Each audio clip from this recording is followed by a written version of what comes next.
Hi, everybody. Welcome to Start Right Here. Today, I have the pleasure of speaking to Cataanda James. We are going to talk about what it's like to know your passion, building your skill set, and going beyond your wildest dreams. That's what I think she's done. So, welcome, Katanda. Thank you for having me. It's a pleasure to be here and to speak with you. What do you think your earliest beauty memory is? My earliest beauty memory is probably watching my mom get all dolled up and made up. She is still very much a fashionista, but back then she always had her hair done, her makeup done, and her eyeshadow very well blended. She was always super fashionable. How did that shape your perceptions of beauty? I have very high standard of beauty because of it, just because she was always like to the T, as they used to say, sharp as a tack or Mhm. sharp as the board of health. I didn't know what that meant back then, but I know what it means now, especially being a cosmetologist, because we don't have the board of health, but we do have state boards to be sharp. So yeah, that's what it was. Where'd you grow up? I grew up in this small town called Kalamazoo, and it's in Michigan. How did it shape your beauty influences? Growing up in Michigan, I don't necessarily know if I can say it shaped my beauty influences because it was pretty much lack thereof. I was always the little girl, the teenager that didn't quite fit in. Even though I was born and raised in Kalamazoo, Michigan, no one ever thought that I was from Kalamazoo, especially with guys. They would always say, "You're not from here, are you?" And I'm like, "Yeah, actually, I am." I think the biggest memory was my mom being all dolled up, but she actually mimicked people that I would see on TV. My grandmother used to watch the soap operas all the time. They used to have the beautiful feathered hair with lots of volume and curls. And my mom used to wear her hair like that. We would go out, my mom and me, or as a family, and we were always like the most fashionable family. And I feel like it made me want to do the most in beauty. I was a girl that left the house with my makeup on in junior high school because my mom allowed it. People know me as the cat eye queen because I always wore a cat eye eyeliner. I would go to Right. school like that and teach my friends how to apply their eyeliner in gym class. I would show up at school like that, but they would get made up while at school. I'm assuming a lot of them would have to take it off before they got home because their mom or dad wouldn't necessarily want them wearing makeup. You knew early on you wanted to be a hairstylist. Yes. How was that perceived by your parents and your overall community in Kalamazoo? For my parents, my mom, she was all for it. I used to attend cosmetology school with her. She never became a licensed cosmetologist because she had a real job and to daughters to support. And I don't think the beauty world and the beauty industry that we have today was the same back then, especially in Right. that small town, Kalamazoo, Michigan. But she allowed me to embrace doing hair. She encouraged me. She took me to cosmetology school with her. She lended off her mannequins and told me to have at it. She wasn't the mom's upset because my doll's hair got chopped off. She was all for me doing hair and makeup alike.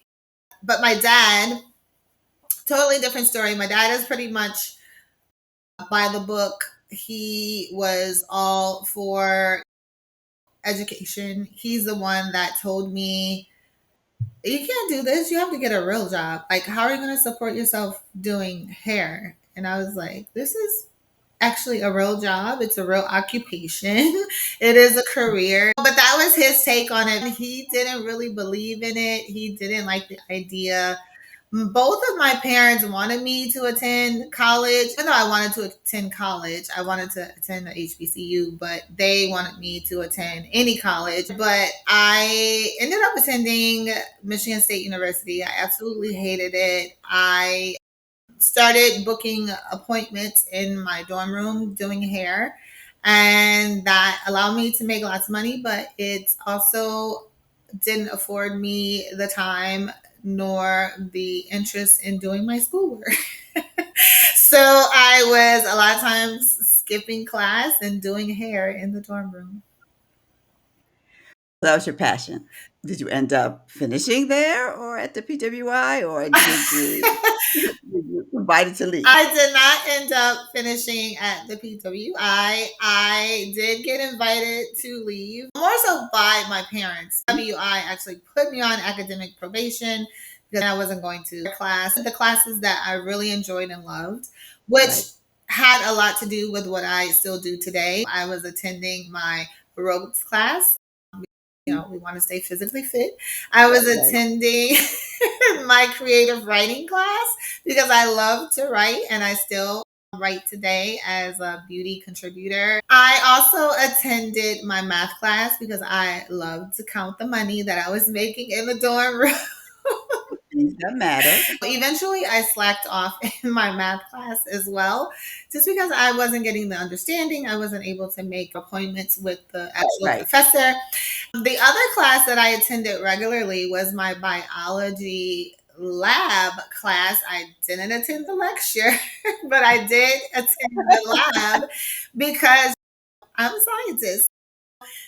I understood that you couldn't pass the lab without the lecture, but I just wanted to go to the lab. It just didn't quite work out. So I got invited to leave from the school. Right. I think they give you the opportunity, but also I think it's another way for them to say, hey, maybe this is not for you. So they Correct. put you on probation. And then my parents were like, you're not going to waste any more of our money and you're going to come home. And I was like, yes, that's what I wanted to do anyway. So not necessarily go home, but I wanted to leave that place. Right. Yeah. Yes. So you mentioned that you wanted to go to HBCU. What do you think would have been different had you done that? Growing up in Kalamazoo, Michigan, our we were all intermingled. There was no segregation whatsoever. A lot of my friends were Caucasian. I had Mexican friends. I had Black friends. So we were just all mixed up. However, I do feel like in our school curriculums and teaching styles and the things that they focused on in these classes, a lot of times, if your teacher was not Black, you weren't learning the culture. Right. I still very much am all about the culture. See this textured hair. So I feel like it was a miss. And I just wanted to get with my people and go to a school focused on that. Yeah, you can minor and major in other things, but you're going to get the culture at this HBCU. So I think that would have been the difference. Also, the school that I wanted to go to was a smaller school. I wouldn't have had to trek it across literally the city because Michigan State is located in East Lansing, is only Michigan State. There's nothing else there but the school. I was also a kid that may have been a little privileged because my mom drove me to school every day. I Mhm. didn't ride the school bus. She drove me to school. Now I'm trying to have to figure out how am I going to get across the city to this class in the blizzard and trying to ride a bike and all of that. If I had gone to this HBCU in the South, I would have been warm and it just would have been a much different experience. So Yeah. it just wasn't working for you. That the school that you The chose, school that let it go all the way around. I didn't choose that school. I was pretty much forced into that school. They let me in last minute and my grades were pretty good is part of the reason, but then also my sister had previously attended, so she knew all these people. Sometimes it's not about what you know, it's about who you know. She made a Absolutely. couple. I was on my way to orientation. The last minute, literally, all this happened in 24 to 48 hours, and there was. So you came home, and what did you decide to do? So I went back home. I decided to go back to cosmetology school because at this point, I know this is what I want to do. I have to get licensed. I was very dead set on that. I think my mom set the tone for that because she was in cosmetology school. I knew that legally you had to have a license in order to work as a cosmetologist in salon. I didn't want to stay in the basement or on the porch or in somebody's bedroom or in a dorm room for the rest of my life. Right. So I had to go and get the license. So I went back to cosmetology school, which was a different school that I attended previously in high school. I had this same experience though, because again, it was a predominantly white cosmetology school where they Mhm. weren't focused at all on textured hair. The only focus was getting the practical hours in for doing relaxers and things like that. At this point, I was already on the floor. When we say on the floor, that means we're working on people doing our practicals and our theory. So I was already out there with the people, the little old ladies, giving them these curly perms. And so it just wasn't working out for me there either. I wasn't learning anything. I think I was pretty advanced when I went to the first cosmetology school in high school. Same experience, wasn't learning anything. I actually found myself teaching them how to do things, extensions and braids. Got to this school, same story. I was there to put in the additional hours that I needed. Right. But it's hard to put in your additional hours that you need when you're not enjoying the environment, the type of services that you're providing. One day I went into the break room and there was a bulletin board, and this bulletin board had been there forever. I had not seen this brochure that I came across on that particular day, and I still say that it was placed there by an angel from God. How did this brochure get into this break room at this school in this town? Right. From a competitor, so to speak. I wouldn't say direct competitor, but definitely a competitor. It Mhm. was like someone put it there to say, hey, if you're not getting what you need from this school, you better go over to this one. So lo and behold, the brochure was all about Dudley Cosmetology University in Kernersville, North Carolina. I picked up the brochure. I read it throughout my break time. I was immediately intrigued. I snatched it up. I did not place it back on the bulletin board because, like I said, this was for me and I knew that. I took it home with me. Decided to do more research, which was challenging back then. I had to pick up the phone, call these people, and ask the questions and get the information. And there was no like reviews that I could find online to say, oh my gosh, everyone loves this place or everyone hates this place. I had to get all of that from my conversations when I made the phone calls. And that's what I did. Gave them a call, got the information. They were so encouraging, inspiring, just the conversation that we had. It was all about textured hair, the hair that grows from my head, the hair that I worked on all of these years prior to even going to cosmetology school. And the hair that I was missing doing into cosmetology schools already. So mind you, I was a double time beauty school dropout. So I dropped out of beauty school twice. Right. I was like, I have to go to this school. Like, I don't care what or how, but I'm going to get there. So I had a conversation with my parents because they're still like, okay, what are you going to do? You need to do something. And I'm like, I'm going to go back to cosmetology school. They're like, you're going again. This time, we're not paying any of our money. So you're going to have to foot this yourself. So I'm like, okay, cool. Didn't take much time because I was making money. I had been making money as a little girl doing hair, teenager doing Right. hair, but really making money in the those people were spending their grant monies and scholarship monies with me doing hair. So I had a little bit of money saved up. And at that time, I was working part time in a bank as a bank teller. So I had money saved up, and I was like, you know what? This is what I want to do. I am going to invest in myself. This is where I want to go. If I don't go here, I'm not going anywhere because I got sidetracked into going to another school that I didn't want to. I am going to do what I want to do. So that's what I did. I got everything set up. At the time, Dudley used to have dorm rooms, but they were just like doing away with the dorm rooms. They had started a program where they would match you with a roommate to live in an apartment to attend the school. When my parents found that out, they were like, oh my gosh, how are you going to live in an apartment at this point? I think I was 18 years old. It's too late now. I already have the roommate. I already found the apartment. Y'all told me to figure it out. I figured it out. So you moved? There's no turning back now. I moved, packed up everything, and went. So my mom, my sister, and my cousin drove me to North Carolina to Dudley, and they dropped me off. And here I am today because of it. So how long was the program? I was completing my hours, so I wasn't in the full program. At Okay. that, I only needed 600 or 700 more hours. Okay. And in the state of Michigan, you had to have 1,500 hours. So I was halfway through. And 600 to 700 hours would have taken me like a few months if I went regularly. I had never been known to go to cosmetology school regularly because I hated it. But it was about 3 months that I went, and I feel like it was January or February.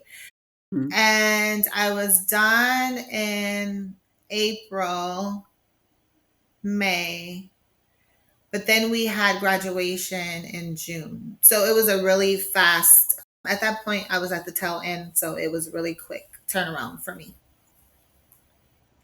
So what was different about going to Dudley's? Everything was different about going to Dudley's. I showed up pretty much cheerleader.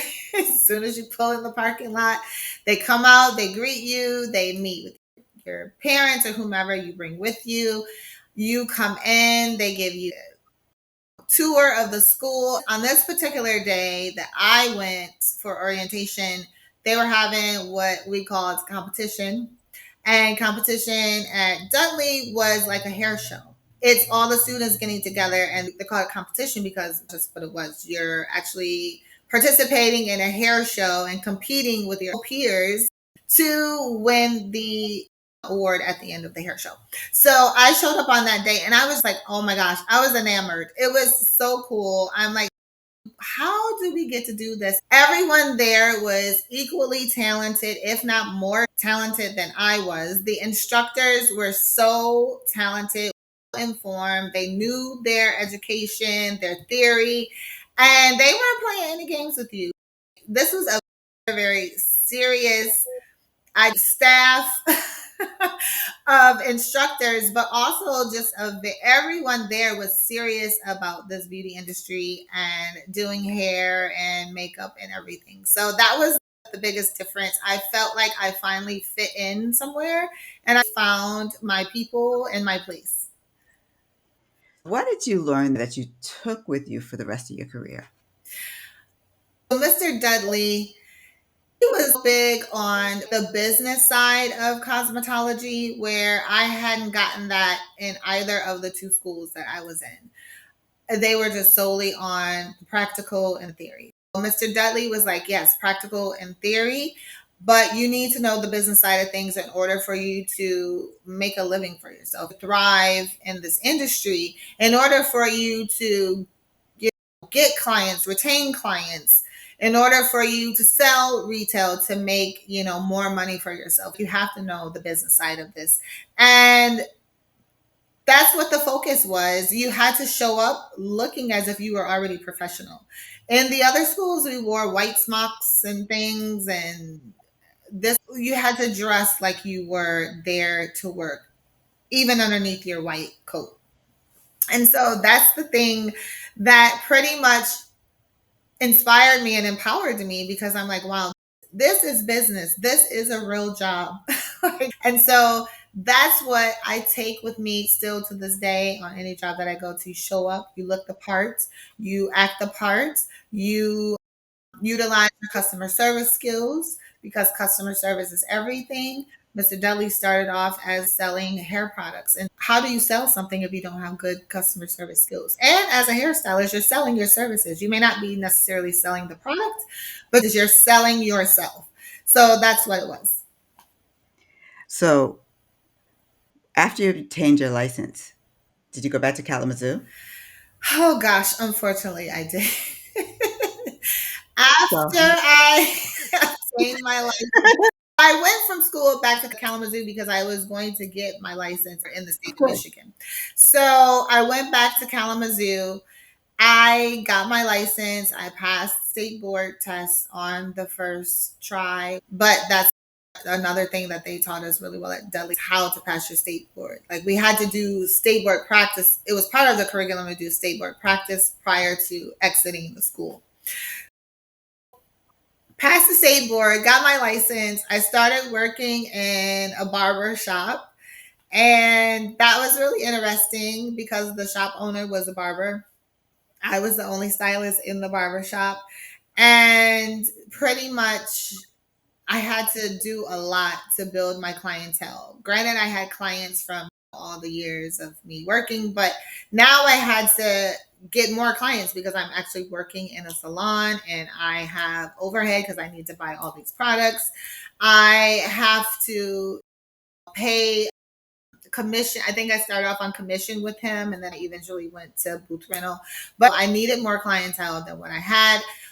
Not to mention, I wanted a diverse clientele. So all of the clients that I retained from being just a non-licensed person working in the basement and at my house and things like that, even prior going to cosmetology school, I needed to have additional clients. So I had to do marketing. And marketing then looked much different than marketing does today. So I had to get the actual physical business cards. It wasn't cheap. You had to print them out. You had to get them laid out. You had to really beat the pavement. I was taking, so now we have Instagram and social media and all of that. But back then, I had to take my pictures on a Polaroid camera, made sure that I shook it so it didn't come out blurry. And that was part of my business card, showing these Polaroid images to people of hair that I had previously styled. It was a lot to get started. However, the owner was very helpful and telling the wives of his clients, which were mainly men because it was a barbershop, and then telling his friends that were women and his wife's friends. So I built my clientele up to where I needed to be really quickly. And that was that. I was rocking and moving. So was it different starting out at a barbershop and working on men So I never started working on men. I was still doing my ladies at the back, barbershop? yep, at the barbershop in the back of the shop. Oh, That okay. was the difference because I wasn't getting walk-ins for women hairstyling. It was men coming Okay. in for walk-ins, which is why he was helping to promote me. But it was still very different because working in a salon, you feed off of your other coworkers. Sometimes you can get clients from your other coworkers because if it's something they don't specialize in, they're like, hey, but my coworker over here, she specializes in that. So there was none of that. And then I started to supplement my income. He started asking me to shampoo his clients because he didn't really like doing shampoo, which a lot of Mhm. barbers they don't really like that. I feel like there's more of barbers getting into that now and they do that because they have these specialized services. Back then, people just wanted to come in, get their hair cut, and that was that. I started shampooing his clients, and that didn't necessarily go over so well initially because they started tipping me for the shampoo more than what they were paying for the haircut. When guys in barbershops, especially, they talk, you have this pretty girl in the back shampooing the hair and giving them a scalp massage. And because I never told him how much I was getting tipped, I feel like they started telling on themselves. And Paul is his name. We're still really good friends today. He calls me now. He's calling me and asking me questions and for advice and guidance. But so Paul was like, I'm having you shampoo. Like, why? What are you telling them they have to pay? I'm like, I'm not telling them anything. I'm just shampooing their hair, and I just let them know that they have to tip me, or it would be nice for them to tip me. And they're tipping me what they feel like my shampoo is worth. And so he couldn't argue with that. He was like, "Yeah, okay, I understand. I see you're a hustler. Okay, that's good. I'm proud of you." And so then we had the conversation. I was like, oh my gosh, I never knew how much you charge for a haircut. But literally, I would get sometimes $40 tips. And back then, I don't even That's a know, like lot. haircuts back then were like $10. And I was like, now, granted, not from everyone, but because he had a lot of businessmen and doctors and Right. things like that as his clientele, those were the ones that were tipping me. Giving you nice tips. Exactly. It was really good. So I continue to do that, but I feel like that's the part that was much different is I had to learn how to, and I really hate this word, but I had to learn how to pivot. I don't think I ever thought that I would be like the shampoo girl Yeah. because I was a I was licensed, gonna tell you, that was not in the that was not plan. part of the plan, but I became the barbershop shampoo girl in addition to doing my clients. And it ended up working out very lucrative. But you ended up working at Supercuts at one point. So Was after, that afterwards? yeah, yeah, after working, I was all over. When I tell you I worked in every salon in Kalamazoo before I left, I was just going from salon to salon. I worked at the barbershop for 2 years. I was like, I need something different because I just felt at that point stagnated. And then he had brought in another stylist finally. So we were sharing the space back there. I feel like she should have been working in a spa, not a barbershop slash salon. But I like to Mhm. talk to my clients. I like to have fun with my clients. I love to laugh. Like we're having a good time doing this hair service. And she was just very quiet. And I was like, you know what? I gotta get out of here because this is not gonna work out. We were just in an open space. So I decided to leave. I decided to leave the town and I went to Grand Rapids, Michigan. I didn't have clients in Grand Rapids. They were in Kalamazoo, 45 minutes to an hour away. I was like, you know what? I'm gonna go work at Supercuts. So I went to work at Supercuts. People are like, you're gonna go work at Supercuts? All they do is haircuts. And do they even do black haircuts there? I'm a black girl. I do all hair. So if they're not, they will be because I will be. So that's what I did. I went to work at Supercuts and it was one of the best decisions I ever made because not only did I get a chance to really hone my haircutting skills, because still to this day, haircutting is one of my favorite services to provide and I'm really good at it, but I'm really good at it because of Supercuts. They taught efficiency, and efficiency meant you had to do 4 haircuts per hour. So you're banging out a haircut every 15 minutes. People that know me, work with me, clients and things like that, I have a tendency, I can be slow. If I have the time, I'm not going to rush through anything. I'm going to take my time and people perceive that as being slow.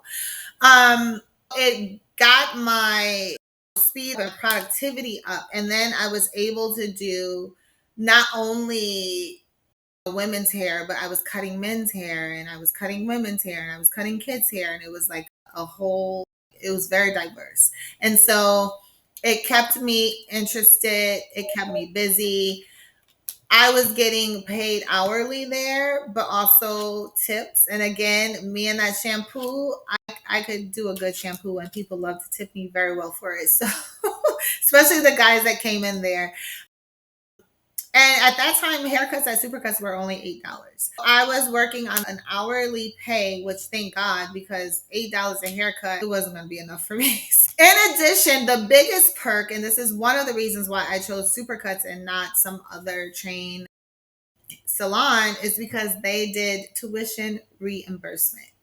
Okay. So that second cosmetology school that I went to in Kalamazoo, I got a loan for that, like a student loan. They helped me pay back that student loan. They matched whatever I paid. That's really great. That was like the biggest perk of it all. And that was paid off well before I quit working at Supercuts. I had worked at all of the mom and pop shops to the very upscale salons in Kalamazoo. And I went over to Grand Rapids and worked at Supercuts.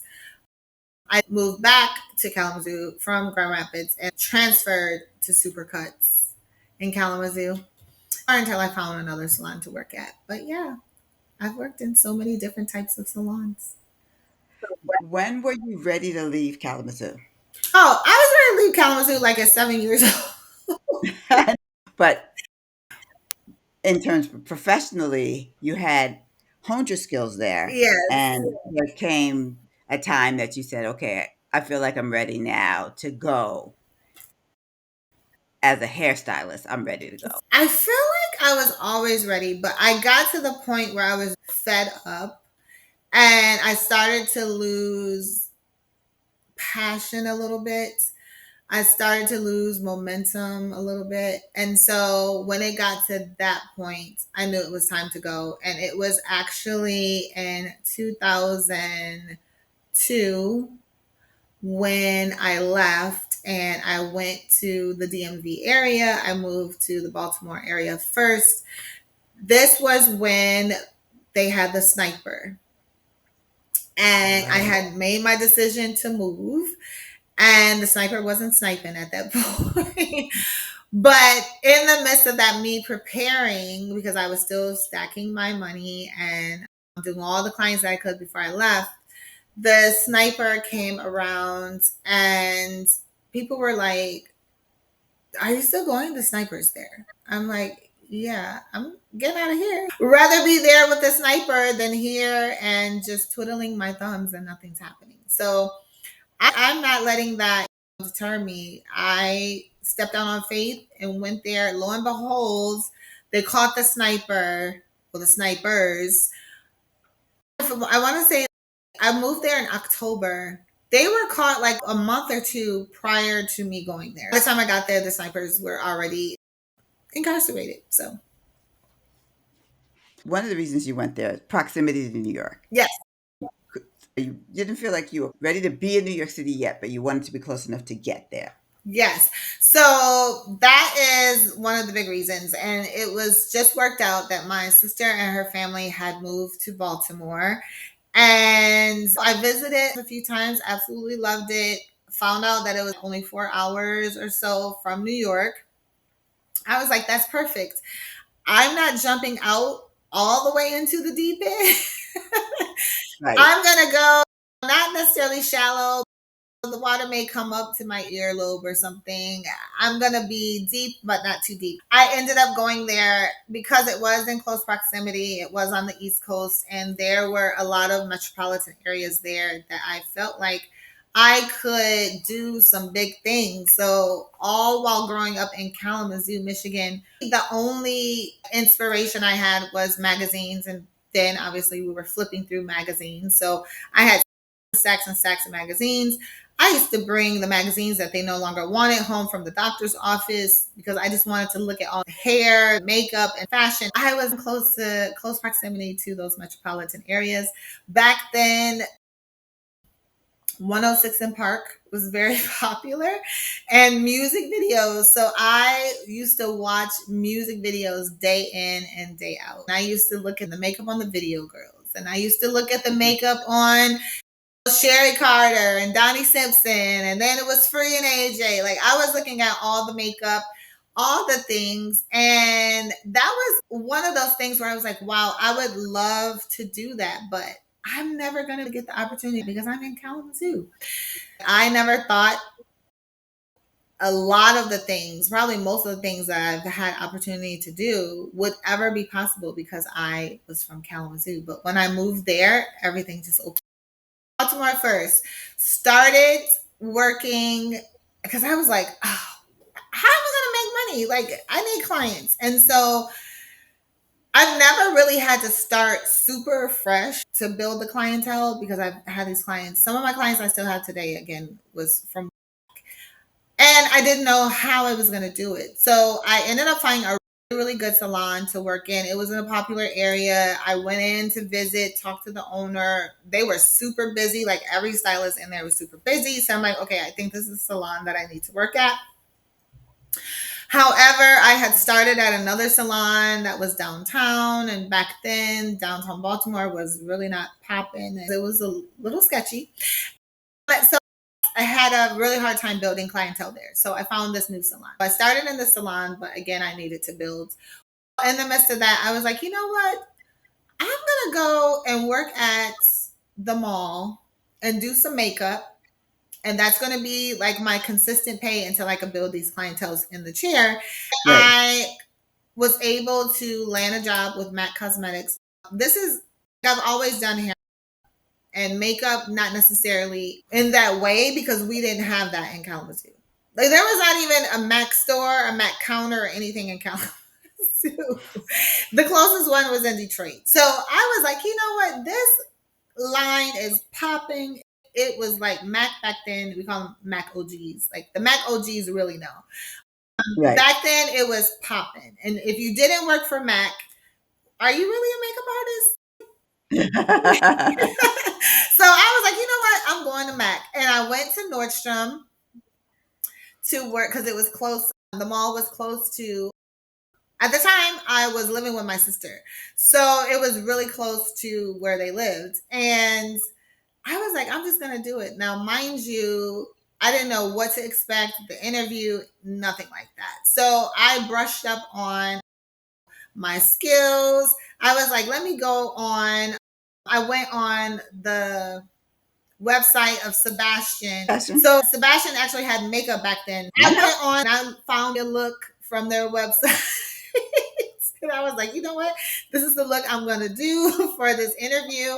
Went into interview, met with the cosmetic manager first, and then I had to do the MAC makeup interview with the MAC manager. And they were like, oh my God, you're amazing. How long have you been doing makeup? And I wanted to say I've been doing it for a long time, but on myself. But back then, there was no YouTube University. So doing makeup on yourself was not going to get you anywhere. They wanted to know, were you really doing makeup on other people? Right. I've been a cosmetologist. I played up my cosmetology because that entails makeup. And so they were like, oh my gosh, she did so good. We rarely get someone to do this well on the makeover. And so they were really excited. I got hired. And that ended up still to this day being one of my favorite jobs.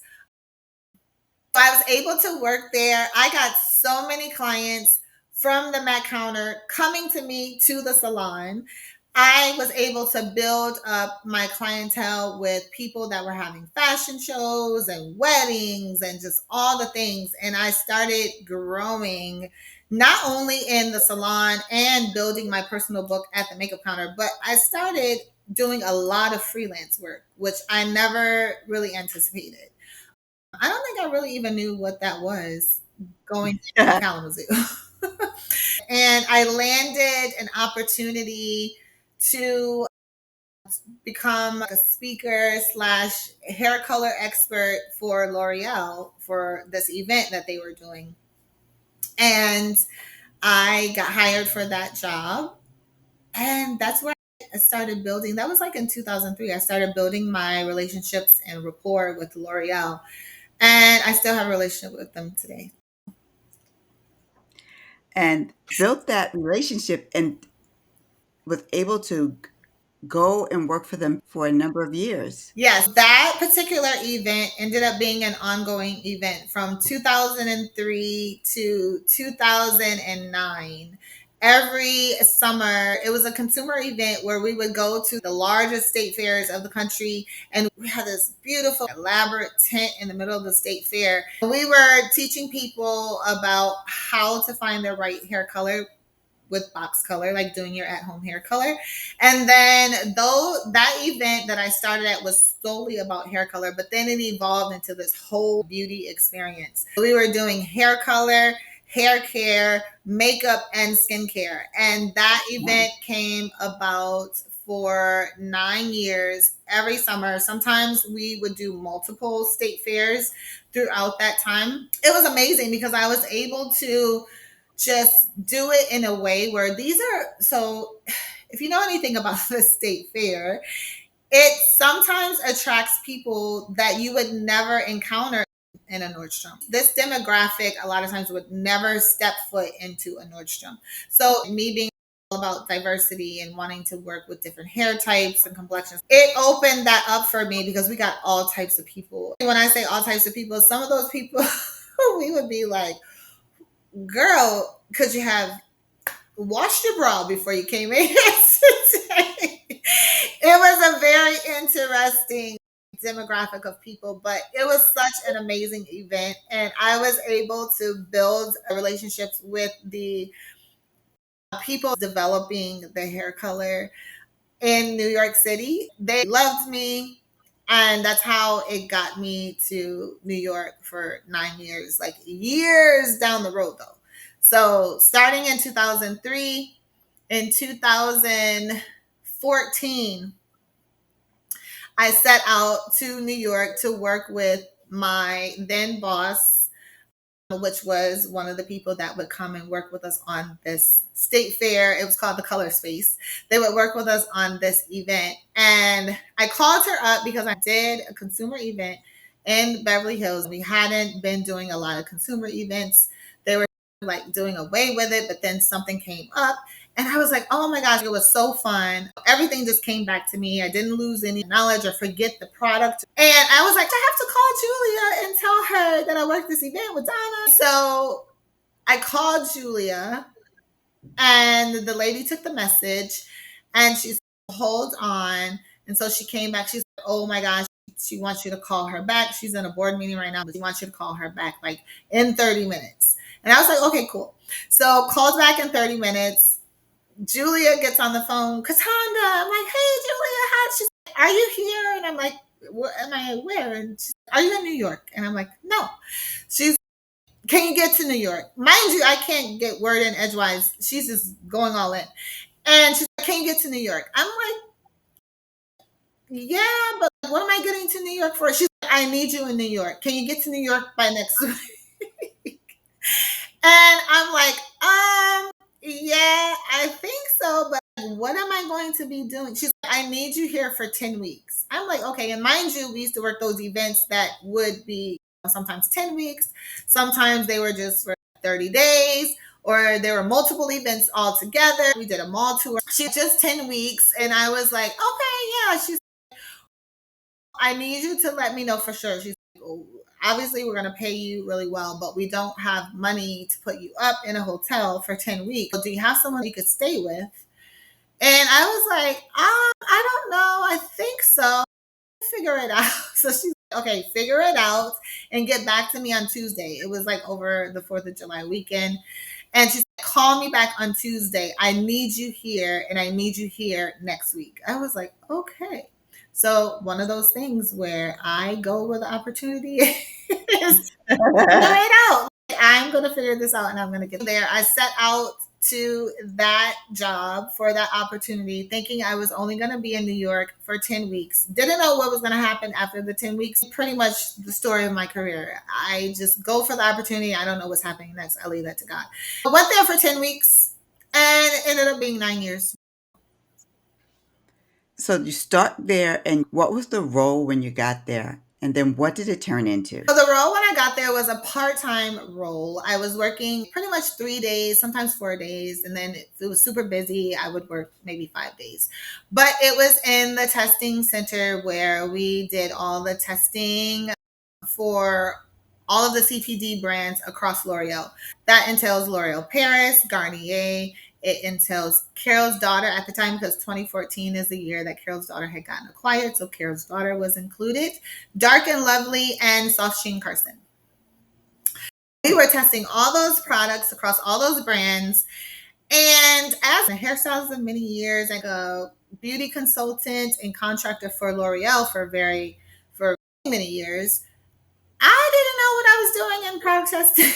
And that's when I asked her, like, are you sure you want? Because I know she's like, don't worry. I know you. You're going to get this and be fine. So I went there to test products with the rest of the team there. And it was just like something that I had never done, and something that I had never, I didn't know that this even existed, if that makes sense. Because as a hairstylist, we just pick up the products and use it, and we expect it to do what it says it's going to do and what we need it to do for the hair. But it's so much that goes into it. Product testing is, I still say, and I tell all of my clients, new clients and existing clients, or indie brands that I'm speaking to, I tell them you cannot miss on your product testing. It's the most important thing for your hair brand, for cosmetics, hair, beauty brands in general, but it's specifically for hair care and specifically for textured hair. You cannot skip the product testing. A lot of brands skip the product testing if they're not a huge beauty giant like L'Oreal, Unilever, or Procter and Gamble, because they don't have the budget or the resources. L'Oreal has a testing facility, a testing salon dedicated to testing with a full team that works with the labs and chemists. L'Oreal has their own labs and chemists. And it's something you can't skip, because without product testing, how do you know that the product's working? It works for this particular hair type, this particular style technique, and it saves you a lot, especially in the long run. Trust me, you want to make sure that you're doing your due diligence. And if you have to skimp on something, it is not product testing or education, because product testing and education go hand in hand. So, yeah, that's what I was doing. And then as you continue to do that, how did your role change So as I over those continued, I started off as just a doing timer everyone? in the technical center, but then style teams and style squads opened up with some of the other brands. So I was on the style squad for Carol's daughter and Dark and Lovely. So I started doing that as well. Certain opportunities, because I was the part timer, and so they could pull me away from the technical center to go out and do those other jobs. I've done commercials that have aired on Vogue's media page. Like, these things that I could have never imagined. And I ended up just not only doing product testing, I ended up doing a lot with education, because with the, we call them multicultural beauty, is what they call them at L'Oreal. We have someone very knowledgeable. She's like the ultimate educator. I learned so much from her. Like, even being in that position, working alongside her, I was always the one that she would teach a class to, maybe like the beauty advisors for certain retailers. And I'd be like, oh my gosh, Patty, can I come in on the class? And she's like, why do you need to come in on this class? Because I can never learn enough. So that was me. I started doing that with the other brands, Dark and Lovely, Carol's daughter, because they didn't have their own like testing team, have their own in general in the testing. So they would ask me, because to me at the L'Oreal Technical Center in New York, and even people across the globe, and the Paris people come and they're like, hey, we need your texture expert. We have people coming from New Mexico, Mexico City, and all these places around the world.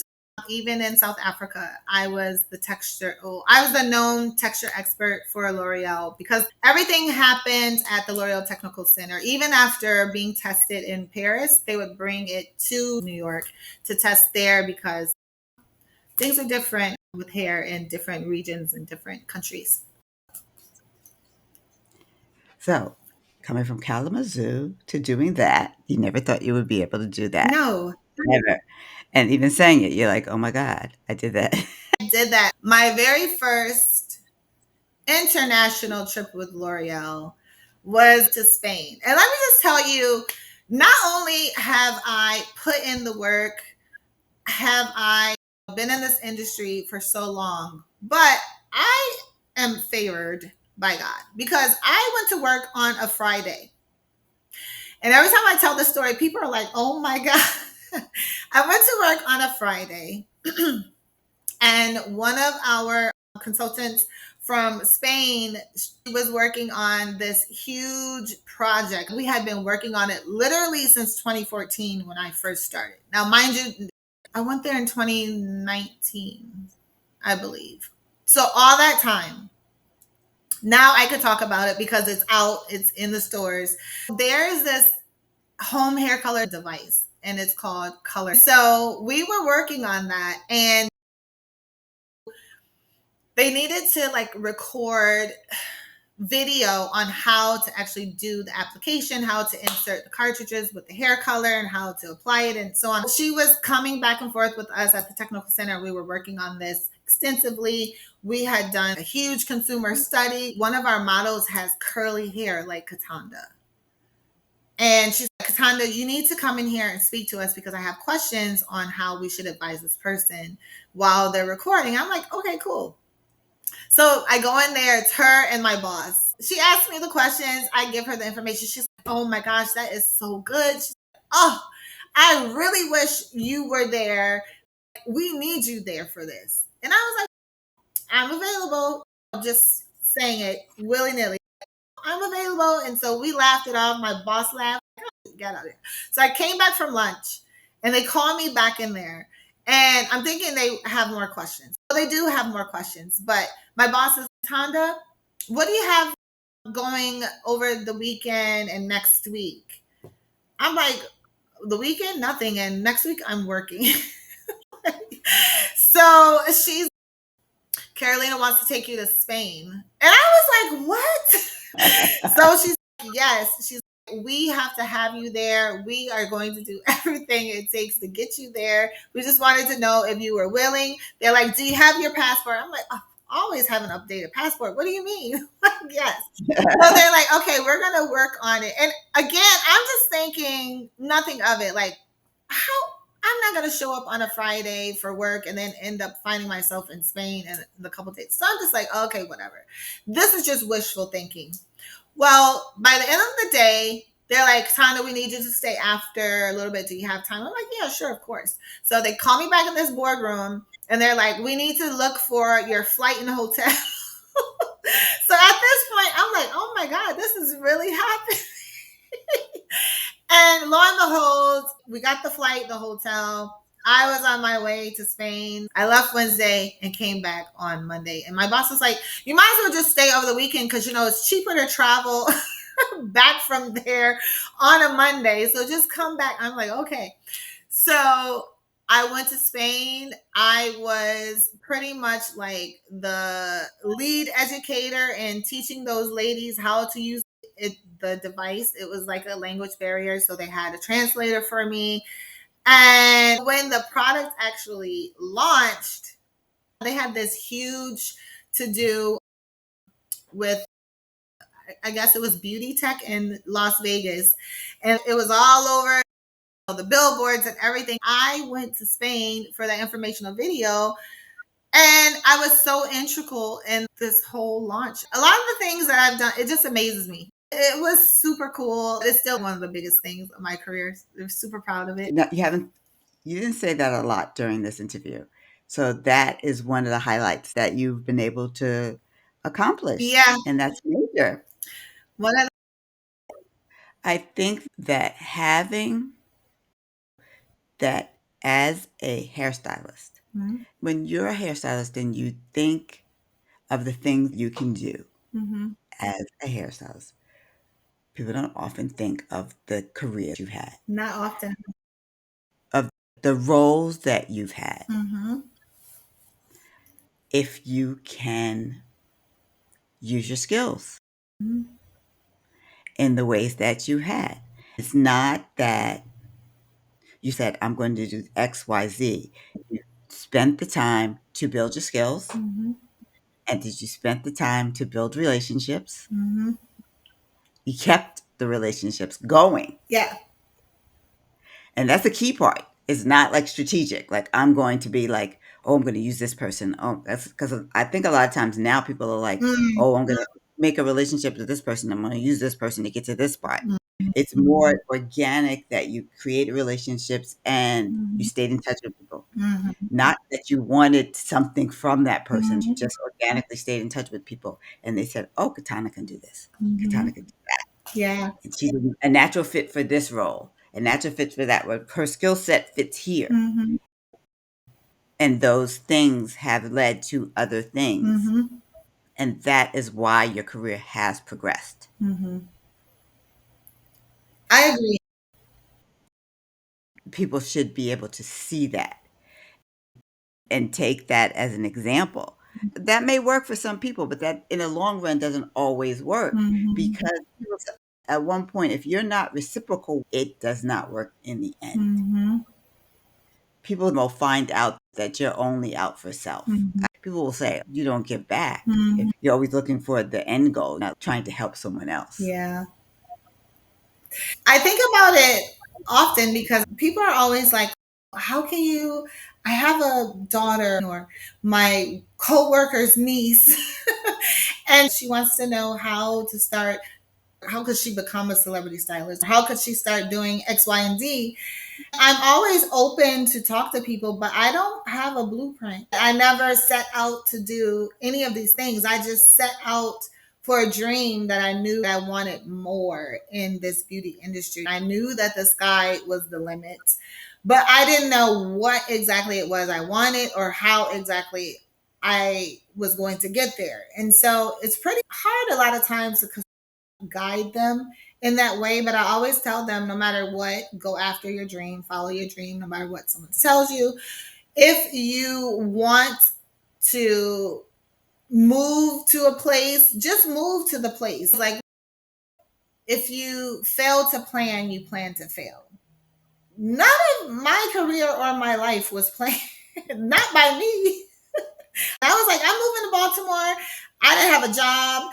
I didn't know how it was going to work out. I just knew that I was going to get there and figure it out. So everything, But you didn't go there and say, "I'm not gonna work." absolutely not. So Silly some work. people, "I'm gonna move," but they don't have a plan to work. So there has to be a plan to make money in some way. Yes.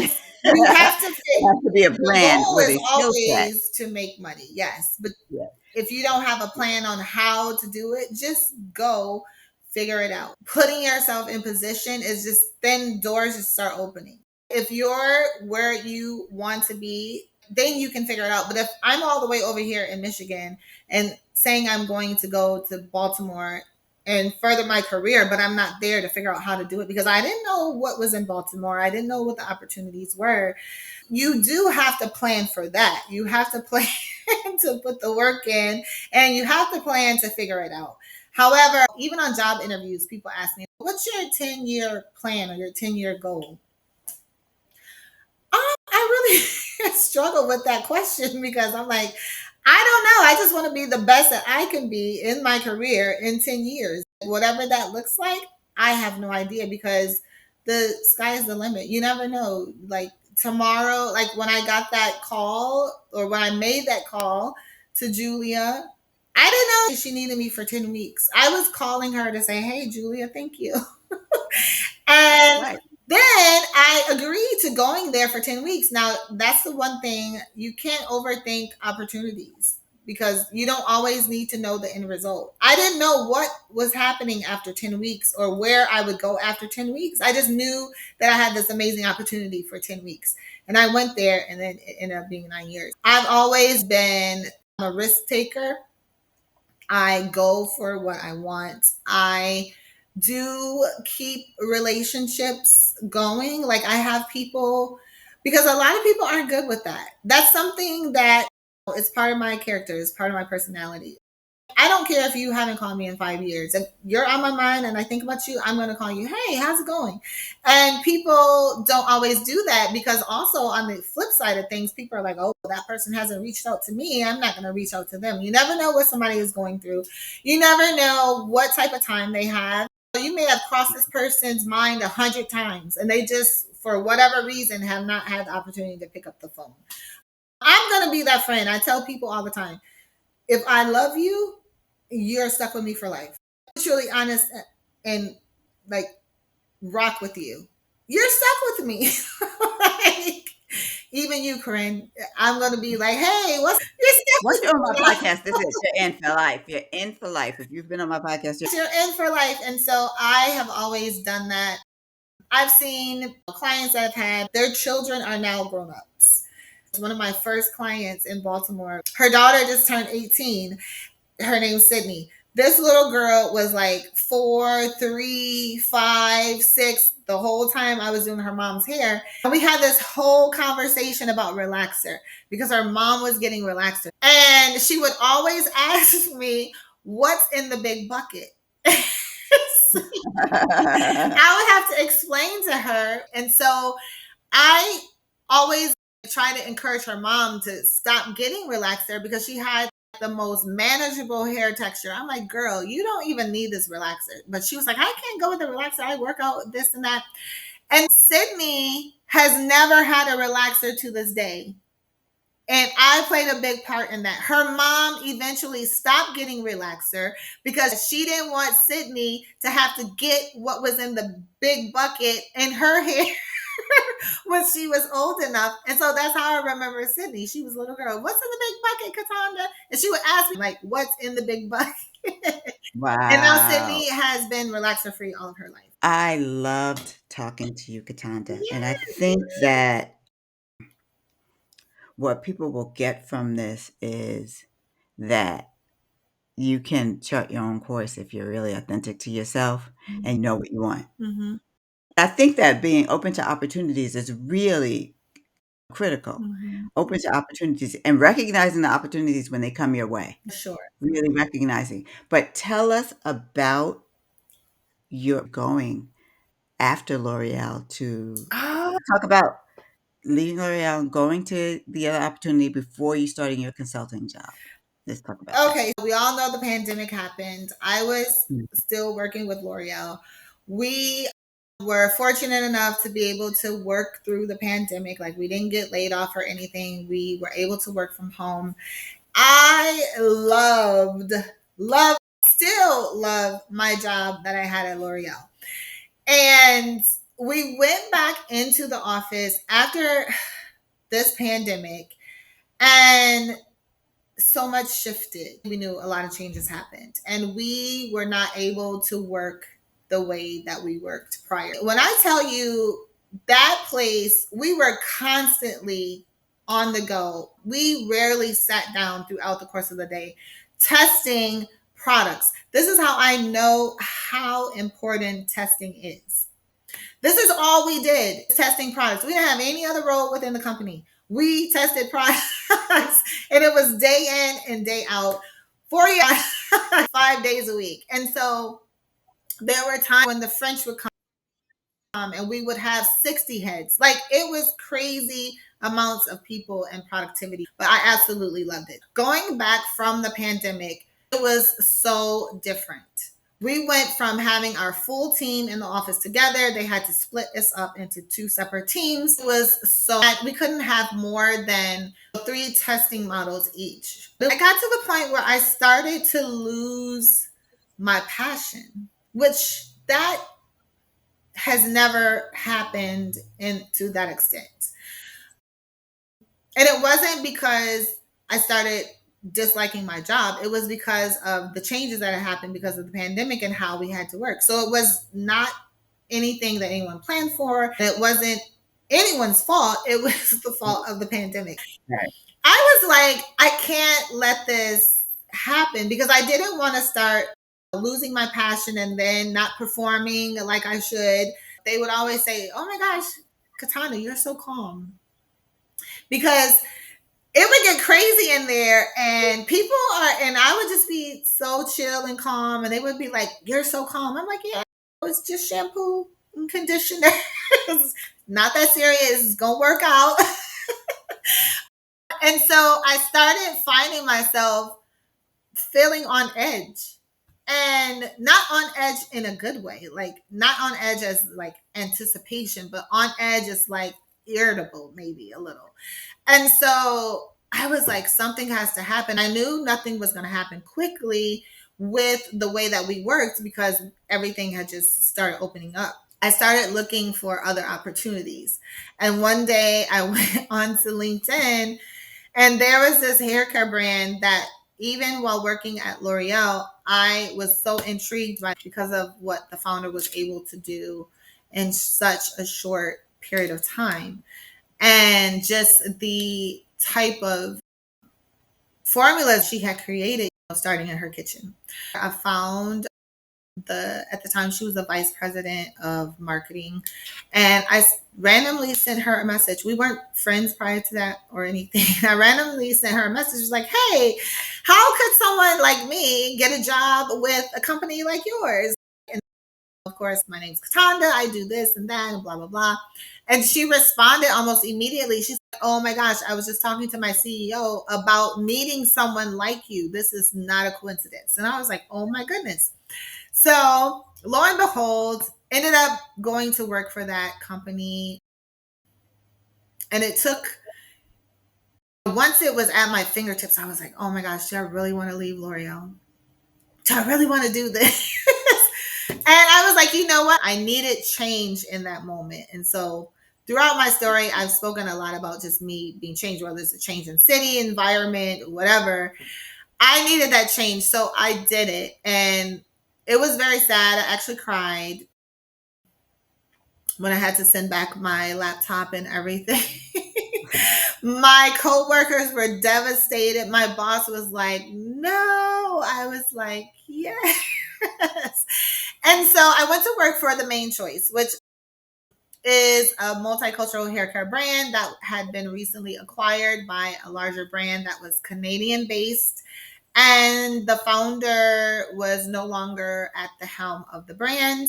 But I wanted to go and work for this textured curly hair brand that focused solely on curly hair textures. And curly hair or textured hair was not an afterthought, it was the main course of action, and making sure that we were creating products solely for curly hair. It wasn't by happenstance or, oh, we need to jump on this now because curly hair is popular in this movement. This is what this brand was created for. So I got the opportunity, and it was a smaller brand. I had worked for the biggest beauty company in the world for so long. I was like, I wonder what it would be like to go and work for a brand like that. So I took the leap of faith and went to work for the brand. I was the brand educator for 2 years. And I learned so much even in that company working for that smaller brand.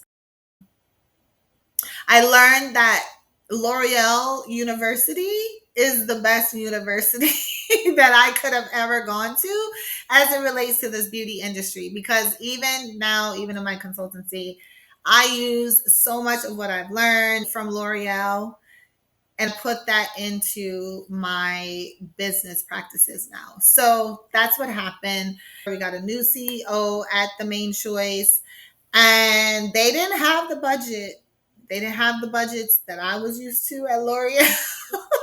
They paid me well, but as far as empowering me to do my job as an educator, they didn't have the budgets. I didn't do any shoots. I couldn't train the beauty advisors at the retailers. There was a lot that I couldn't do because we didn't have the budget. Once again, I started to lose momentum, and the morale was down with the entire team because of those things. And I was like, I'm going to stick it out because I'm super loyal. If you know anything from this story, you can find that I'm super loyal. I will give you the work because I want everyone to win. Like, I want all the brands to win. So I was like, something has to happen, but I'm going to stick it out because change is going to come. Like, we're going to get bigger budgets. We're just working through the whole acquisition because remember, I had gone through that with L'Oreal and Carol's daughter, and it takes a long time to fully get onboarded, to fully get up to speed. It takes a long time. This was the only Black brand that this company had. They didn't know the culture, the hair category, the lingo. I wanted to help them because this is my expertise. And it just didn't happen. I decided to start thinking about opening up my own company again. There were days where I was like, oh my gosh, I cannot do this job. But I was like, no, Cataanda, you're going to stick it out. And so I started getting, once again, me and my peeps, my friends, my ex colleagues, and mentors. And then one was my boss on the style squad at Carol's daughter. They, each of them, one was the social media director that I worked with on Carol's daughter, the other one was like my boss on the style squad. And they both hit me up. My boss on the style squad has since moved on to another brand within L'Oreal. And he was like, I need you for this. We have a testing project and I need you to test this product. And I was like, you do realize I work for another hair care brand? And he's like, yes, we don't care about that. We know, I know you. I've worked with you forever. You know how to keep trade secrets. You're going to be on an NDA anyway, but I need you to test this. And I was like, okay, well, let me try to figure it out. Cause again, super loyal. And I was like, I'll try to see you in the next day or so. He's like, okay, you don't have a lot of time because it needs to move quickly. At the time, He was the social media director for Dark and Lovely. And he's like, oh my gosh, we need you as a hair color expert, as our brand ambassador for the year of 2023. And I was like, but you know, I work for this other hair care brand, right? He's like, yeah, whatever it takes. I don't know if you need to leave them or we need to pay you, but whatever it takes, you're the person that I want for this. So I had these two opportunities dangling in the air and I didn't know how to navigate or fix it. At this point, because once again, like I said, I never know what's coming up the pike. I very rarely say no to things because I do not know this door open for a reason. I'm not going to say no. It's going to have to shut down for me to not take it. I'm not going to shut it down myself. So I was like, all right, I'm going to get back to you. So lo and behold, I'm still negotiating because that stuff takes time. And I get this random email. Hey, Cataanda, the CEO wants to speak to you from the main choice. So I was like, okay. And this is around year end reviews. I'm like, I felt it. I knew it. I felt it coming, but I was like, I don't know. It could be something else. Mind you, I still have these two other amazing things. So the one amazing thing I ended up so that started prior to the end of the year. So I actually knocked that out. That was a 6-week assignment. So I was able to knock it out. It wasn't a conflict of interest because it was working with hair color. The main choice, he doesn't produce hair color. So I was able to do that, killed it, moved on. So now I have this Dark and Lovely thing. I met with the CEO and he's giving me the spill. They eliminated my role as beauty educator because they didn't have the budget for me to do what I needed to do. Basically, they're paying me really well for a job that I could not do to the capacity that I need to help elevate this brand. And I would complete my work the first week for the entire month. I'm asking them, hey, you guys, and they're like, oh, you can't do that because we don't have this, or oh, you can't do that. We need to talk to them about this budget. It was good in the sense for them, it was a good business decision. But for me, it was because I'm losing my morale. My passion is, oh my gosh, dreadful of going to, and I only had to log in. So I'm dreadful for logging on. You don't have to really do much for that. Just turn the laptop on. And I was like in my inside cheering, oh my God, because I didn't have to let it go. It worked out as I knew it would. He was like, are you okay? Because I was silent at first. And I was like, oh, yes, I am fine. He said, we would love for you to tidy up things before you leave, whenever, however long you might think that takes, if that's 2 weeks. I was like, no, I could work through the end of the month because I wanted to set them up for success. And he was like, oh gosh, that's perfect. We love that you're dedicated for the rest of the month. Negotiated severance pay and benefits was big for me. Mind you, this all happened 2 days after I told the guy, yes, I don't know how I'm going to do this, but I'm going to do this Dark and Lovely and brand ambassadorship. 2 days. If I would have told him no, I would have been stuck with nothing. This is why I say, don't really say no. Do not say no. That is so funny. And that's how it all worked out. So I had that amazing opportunity as brand ambassador a couple months prior. It was a hair color test. They had reformulated their hair color brand Anoa and needed testing in the US. So I was the US tester, facilitator of this test. I was able to do that in 6 weeks with 20 something models. I was like a one-man show. I worked with the junior manager to help book the people, but I had to do the testing. I had to read the color, give the feedback, and redirects to marketing as to the nuances that I found. It was a very intense test for a one-man show, but I did it. I'm super proud of it. It's amazing. So It's amazing. amazing. There is more to a cosmetology degree than people think. This is what you have to know. More than what anybody would imagine. Yes. Katanja, I can't thank you enough for being Aw, with us today. thank you. Thank you for having me. Any last words for our audience? Any last Words of words? advice? My last words would be Just do it. That slogan relates in so many ways. If you can dream it, just do it. Whatever that looks like. It might be scary. I've done things terrified, but do it. The biggest thing is what's for you is for you. It will not pass you by. If it's for you, it's yours already. Like you don't have to do anything but to walk in it. And that's what I've done. It's I don't think it's anything special that I've done myself particularly. I've just walked in the opportunities and the blessings that God gave me. If I didn't walk into them, they wouldn't be mine. So, Right. in order to achieve them, you have to walk into them. And then just trust God. Building this consultancy, it's hard to start and run a business. Sometimes I don't have consulting clients and it gets scary. But do I quit? No, because I've been there before. I've been there where I didn't know what was coming next. The what's next is already done. You just have to complete where you are to get to the what's next. You better preach, you better preach, you better preach. So that's what I would say. Yes, I wholeheartedly agree because you are standing firm in what you believe, walking in your purpose. Yes. That is what it is. You believe in what you're doing and wholeheartedly walking in the purpose of what you're supposed to be doing. Mhm. Believe that. Yes. Walk in your purpose, people. Walking. Thank you, Cataanda. Thank Cataanda you. James, everybody. Now, what's the name of your business? And let's hear what your social handles are, please. Okay, so the How to name of get my behind company is CJ the Beauty Group, and I am on Instagram at CJ the Beauty Group.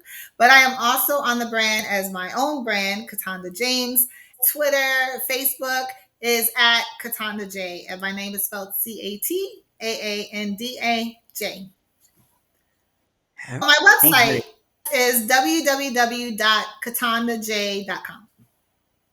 Say it again. www.catandaj.com, and that's CATAANDAJ.com. Got it. Thank you. That's our show.